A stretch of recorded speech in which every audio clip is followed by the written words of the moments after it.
Bienvenidos a esta clase de Historia de Costa Rica de 1821 a 1914. Hoy empezaremos con la formación del Estado costarricense con sus antecedentes. Lo primero que debemos mencionar es que los antecedentes de la formación de los estados centroamericanos están relacionados con la historia antigua de América, la época colonial y por supuesto la independencia. Como parte de la historia antigua de nuestra América, es necesario recordar que en el continente convivían numerosos grupos humanos dispersos por todo el territorio. Sin embargo, sobresalieron algunas culturas, principalmente los aztecas, los mayas y los incas, que a la llegada de los españoles eran las que mayor desarrollo tenían.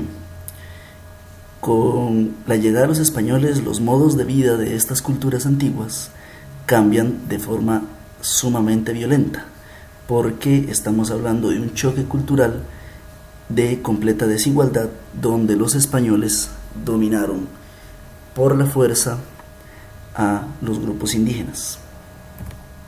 Con respecto a la época colonial, los españoles dominaron rápidamente la América indígena debido a las desigualdades antes mencionadas, principalmente con los conocimientos que ellos ya tenían sobre la guerra, las técnicas y los armamentos, que eran mucho más avanzados. Este es el caso de la pólvora, el caballo y las armaduras.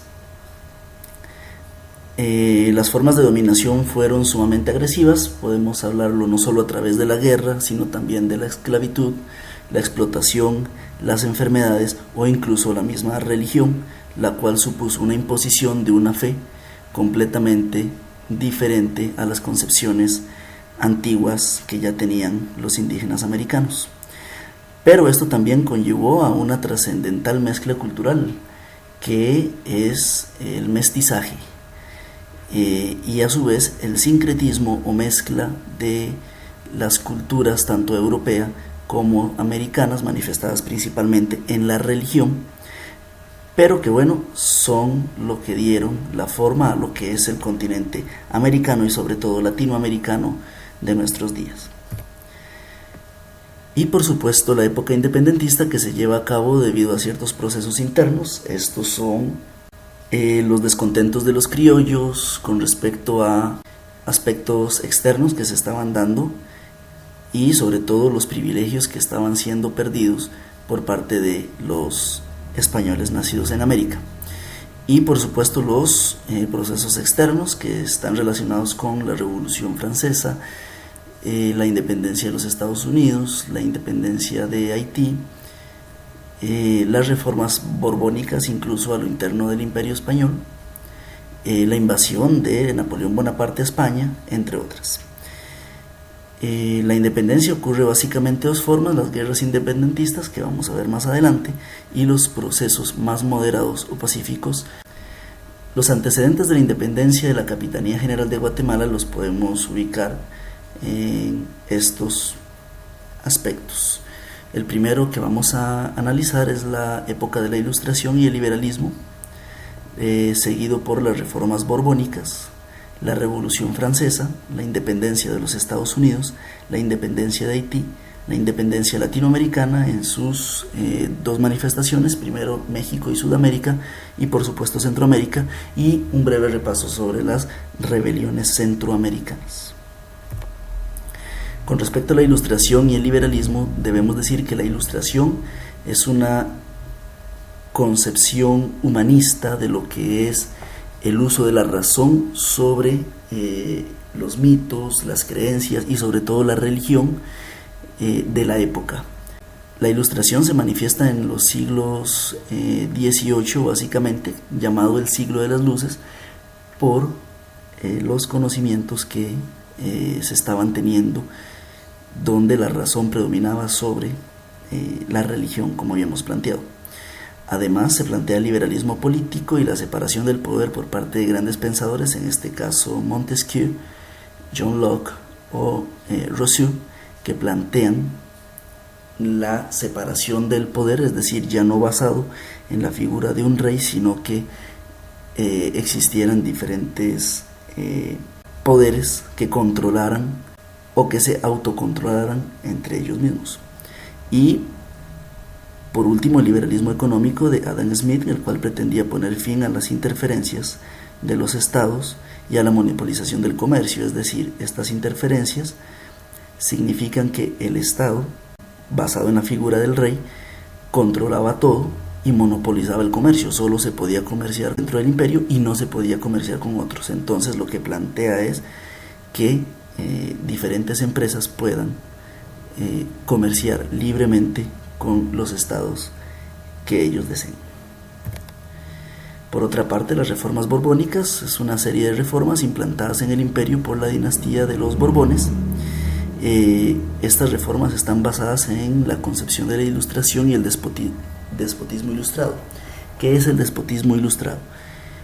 Pues el despotismo ilustrado es la concepción del rey encargado, él como figura del Estado, de brindar todo el bienestar posible a la población. Sin embargo, estas reformas implicaron limitaciones políticas, económicas y sociales sobre los criollos americanos, lo cual conllevó a un descontento generalizado en América para luchar en contra del imperio español. La Revolución Francesa, que está enmarcada en la época de las monarquías absolutistas, no solo en España, sino en Francia, Inglaterra y los demás estados europeos, está completamente empapada de las ideas liberales antes mencionadas, tanto políticas como económicas, y esta es básicamente una lucha encarnizada entre la nobleza, los burgueses y el pueblo. Se manifiesta en 3 etapas. La primera etapa es cuando la nobleza se opone a los privilegios del monarca porque estos no estaban siendo beneficiados por esos privilegios que tenía el rey.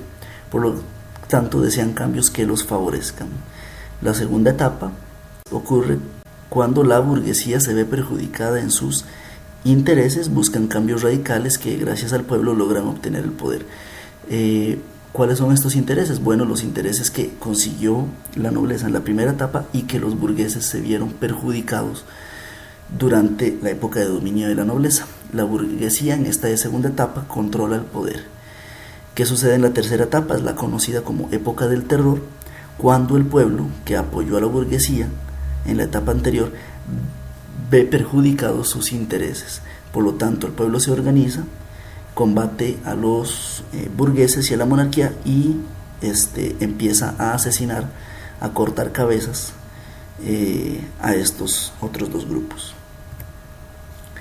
En el caso de la independencia de los Estados Unidos, bueno, son las primeras 13 colonias las que buscan la independencia del Imperio Británico, la cual la consiguen en 1776 cuando se da la firma del Acta de Independencia y 10 años después con la Constitución basada en el liberalismo político y económico.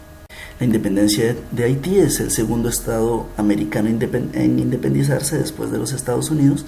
Basó su lucha en la igualdad emanada en los principios de la Revolución Francesa. Haití logra imponerse sobre el imperio napoleónico gracias a que Napoleón no envía las tropas suficientes para combatir en Haití debido a que está en su expansión por Europa. Con respecto a la independencia latinoamericana, estamos ante 2 procesos. El primero, que es en México y Sudamérica, donde los libertadores guiados por Simón Bolívar y el cura Hidalgo logran llevar a cabo las guerras por la independencia. Bolívar desde Sudamérica y el cura Hidalgo en México. Ocurrieron guerras emancipadoras en contra de España y a favor de los criollos, cosa que no ocurre en Centroamérica como segundo proceso, el cual es menos turbio debido a que las rebeliones internas no logran crear el ambiente propicio para la independencia, la cual llegará muchos años después. Esta noticia que llega desde España a Guatemala sin la necesidad de una guerra. Por lo tanto, el proceso podríamos considerarlo pacífico. Y bueno, la independencia de Centroamérica, que ya desde finales del siglo XVIII se venían gestando una serie de conflictos internos en la capitanía, pero que no fueron muy influyentes para lograr la independencia. Entrado el siglo XIX, Estos conflictos se empiezan a multiplicar principalmente en Guatemala, Honduras y El Salvador, pero sin mayores alcances, hasta que en 1821 llega el acta a Guatemala y se expande la noticia por las provincias. Esto genera debates a lo interno de cada provincia, lo que culminará con el proceso independentista en Costa Rica como provincia y el resto de la Capitanía General de Guatemala. Muchas gracias.